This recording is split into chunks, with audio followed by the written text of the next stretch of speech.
శివుడి వైద్యనాథ రూపం గురించి అందరికీ తెలిసింది. ఆరోగ్య సమస్యలు ఉన్నవారు వైద్యనాథుణ్ణి ధ్యానిస్తూ పూజిస్తే సమస్యలు తగ్గుతాయని భక్తుల నమ్మకం. ప్రతి సోమవారం రుద్రాభిషేకం చేసినా చాలా మంచి ఫలితం ఉంటుంది. పాలు, నీరు, గంగాజలం, తేనె, చక్కెర, గంధం, కర్పూరం, బిల్వపత్రం, ద్రాక్ష, పెరుగు ఈ పదార్థాలతో శివలింగానికి అభిషేకం చేయాలి.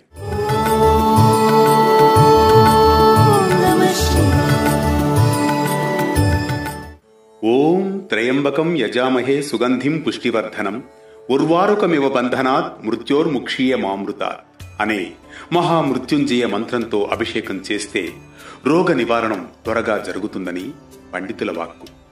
శివనామస్మరణ చేస్తూ పంచాక్షరీ మంత్రం జపిస్తూ శివలింగం మీద ధారగా నీటితో అభిషేకం చేస్తే శివుడు సంతృప్తి చెందుతాడు.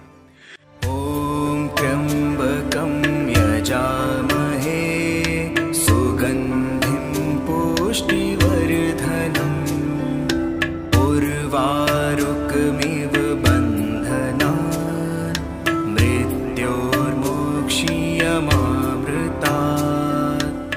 ప్రతిరోజు లేదా ప్రతి గురువారం లేదా సోమవారం రోజుల్లో 108 సార్లు ఈ మహామృత్యుంజయ మంత్రం జపించాలి. దీన్ని జపించడం వలన శారీరక బలహీనత, అనారోగ్యం తొలగి దీర్ఘాయుష్యు కలుగుతుందని మన పురాణాలు చెబుతున్నాయి. ప్రతి సోమవారం శివలింగానికి బిల్వపత్రం సమర్పించాలి. బిల్వదళం పాపనాశనం, వ్యాధి నివారణకరం అని శాస్త్రోక్తి.